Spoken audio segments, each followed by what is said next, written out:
Hello, everyone! Welcome back to Airlines Quest. Today's episode is packed with updates on fresh details on Saudi startup Riyadh Air's ambitious plans, Boeing's latest challenges, and exciting news about SpaceX's Starlink service expanding within airlines. So let's dive in. Let's start with Riyadh Air, the Saudi Arabian startup that has some seriously ambitious plans.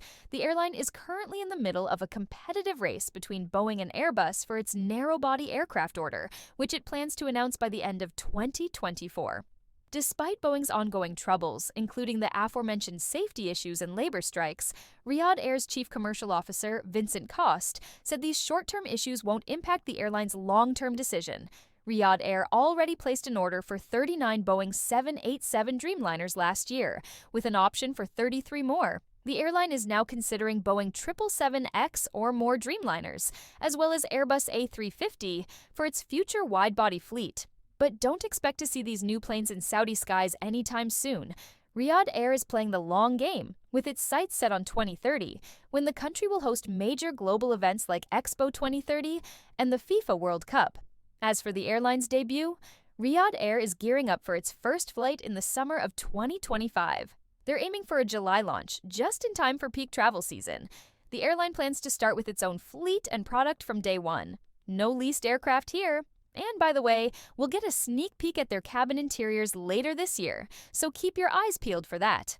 When it comes to routes, Riyadh Air is planning to launch 2 new routes per month over the next 5 years, with a goal of reaching 100 destinations by 2030. The airline is prioritizing direct connections to and from its hub in Riyadh, which is currently one of the least connected G20 capitals. What's interesting is that Riyadh Air is focusing not just on flying passengers in and out of Saudi Arabia, but also on creating a hub that will eventually connect Europe and Asia. Initially, though, the airline will focus on filling its planes with point-to-point travelers, so don't expect a ton of connecting flights right away. Riyadh Air is also actively building partnerships to support its growth. It has already teamed up with major airlines like Delta, Singapore Airlines, Turkish Airlines, and Air China. Next on the list, potential partners in the Indian subcontinent and Western Europe. Next news is concerned with Boeing, which is facing yet another serious safety concern. The U.S. National Transportation Safety Board, NTSB, has issued a warning about a faulty component in Boeing's 737 aircraft that could potentially jam the plane's rudder control system. You've got to remember, this comes right after Boeing's issues earlier this year, including a fuselage panel blowing off a 737 MAX in mid-flight. So, what's the problem this time? According to the NTSB, about 350 parts supplied by Collins Aerospace, a unit of RTX Corpiers, are affected. These parts, known as actuators, were incorrectly assembled, leaving a sealed bearing vulnerable to moisture. And when moisture gets in, it can freeze, potentially jamming the rudder system. These faulty parts are found in both the 737 MAX and 737 NG models. The U.S. Federal Aviation Administration, FAA, and Boeing have been urged to address this issue immediately. The FAA stated that United Airlines is the only U.S. carrier using the affected parts, but they believe United has since removed them. However, the NTSB still wants Boeing to notify all crews that these components could fail during flight. This latest hurdle for Boeing follows a string of other issues, including a labor strike that has idled its jetliner factories near Seattle.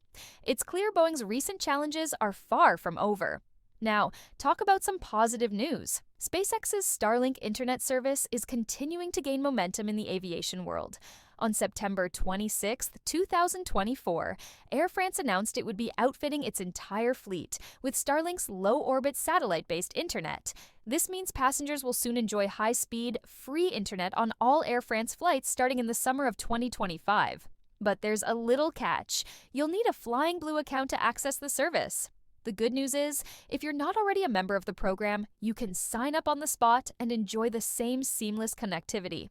Air France isn't the only airline making the switch. United Airlines made a similar announcement earlier in September, and other carriers like Qatar Airways, Air Baltic, and Hawaiian Airlines are also on board with Starlink.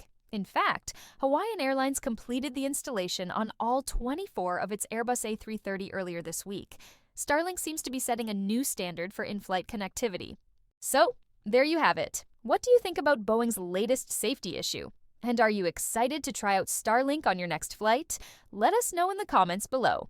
And if you want to stay up to date with all the latest aviation news, don't forget to like, subscribe, and hit that notification bell. Thank you.